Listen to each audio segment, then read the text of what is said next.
شہزادی سلام اللہ علیہ دفاع امامت میں اٹھایا گیا آپ کا قدم اتنا وزنی ہے کہ جب شہزادی سلام اللہ علیہ گریہ فرماتی تھیں تو روایتوں میں ہمیں ملتا ہے آپ نے فرمایا کہ صبت علیہ مصائب لو انہا صبت علیہ میں سر نہ لیا. بظاہر لگتا ہے کہ بی بی اپنے مصائب کی وجہ سے روتی تھی، لیکن جب مولا کائنات نے پوچھا ما یبکیک یا سیدتی، آپ کو کس چیز نے رلا دیا، شہزادی فرماتے ہیں کہ اب کی میں ان چیزوں کے لیے رو رہی ہوں کہ جو تمہارے اوپر آئیں گی بعدی، میرے بعد. یعنی اس وقت بھی شہزادی سلام اللہ علیہ اپنا شکستہ پہلو لینے کے باوجود اپنے لیے گریہ نہیں فرماتے ہیں. مولا کائنات جن مصیبتوں سے گزرنے والے ہیں اس کا احساس کر کے آپ گریہ فرماتے ہیں. مولا کائنات کا ایک جملہ ملتا ہے کہ اے بطول میں ڈر رہا ہوں کہ کہیں آپ کے بعد میری زندگی دلانی نہ ہو جائے. یہ جملہ اس بات کی علامت ہے کہ مولا کائنات کتنا رنجیدہ خاطر تھے شہزادی سلام اللہ علیہ کی شہادت کے بعد. شہادت کی مجلسیں مسلسل ہیں، مصائب آپ سماعت فرمائیں. بس ایک جملہ شہزادی سلام اللہ علیہ نے وصیت کر دی تھی کہ ابو الحسن غسلنی و کفنی و دفنی فی اللیل، مجھے رات کی تاریکی میں غسل و کفن دینا اور دفن کر دینا اور کسی کو میرے جنازے میں آنے کی خبر نہ دینا. عزاداران مظلوم کربلا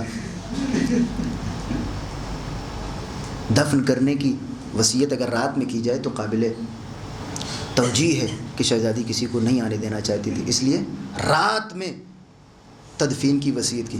لیکن غسل و کفن تو ویسے بھی گھر کے اندر دیا جاتا ہے، تو پھر اس کے لیے رات کی شرط لگانے کی کیا ضرورت؟ یہ شرط ہمیں تب پتہ چلی جب سلمان فارسی کا کہ اچانک چیخنے کی آواز آئی.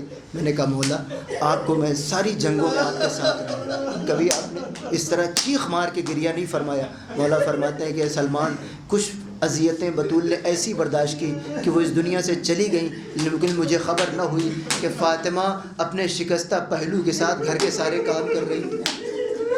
اسی لیے شہزادی نے فرمایا تھا کہ مجھے رات میں غسل و کفن دینا، کہ دنیا نہیں جانتی نہ جانے، لیکن ابو الحسن تک بھی میری تکلیفیں نہ پہنچنے پائے. اجرکم اللہ. لیکن کیسے ممکن تھا کہ وہ امیر المومنین جو کوفے کے یتیموں کو راتوں میں کھانا پہنچاتا ہو وہ بنت پیغمبر کی تکلیفوں سے بے خبر رہ جائے.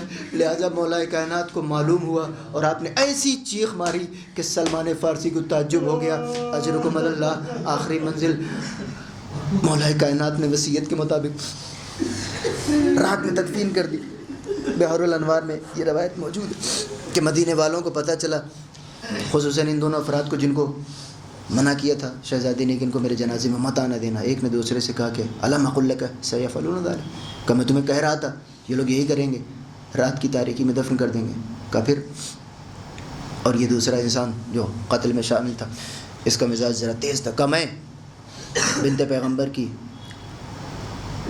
قبر کو نقش قبر کر کے دوبارہ پھر مدینے والوں کے ساتھ تشییع جنازہ کے ساتھ اس کو دفن کرو. ابھی تک مولا کائنات نے ہر ایک زخم برداشت کیا، ہر ایک تکلیف برداشت کی، لیکن اب یہاں سے ایک ایک لفظ بحر الانوار میں درج ہے کہ مولا کائنات نے اپنی جنگوں والی پرانی زرہ نکالی، ذوالفقار نکالی، اور جنت البقیع میں آ کے شہزادی سلام اللہ علیہ قبر کے پاس بیٹھ گئے اور کہا اگر اس قبر کا ایک پتھر بھی ادھر سے ادھر ہوا تو پورا مدینہ میری تلواروں سے گزر جائے گا. اجرکم اللہ. میں کہوں گا مولا جو جملہ امام حسن نے فرمایا تھا لا یوم کا یوم کا یا ابا عبداللہ، غالباً اس کی وجہ یہی تھی کہ اب تک آپ نے ساری تکلیفیں برداشت کی، لیکن جیسے ہی شہزادی سلام اللہ علیہ کی تربت کی بے حرمتی کا سوال آیا آپ کی آنکھوں میں شرارے نکلنے لگے. آپ نے ذوالفقار نکال لی، لیکن میدان کربلا میں زینب کو آواز دی جاتی ہے زینب اب حسین کے جنازے پہ گھوڑے دوڑائے جانے والے ہیں. در خیمہ سے زینب منظر دیکھتی رہی، حسین کے ناظرین جسم پر ادھر کے گھوڑے ادھر، ادھر کے گھوڑے.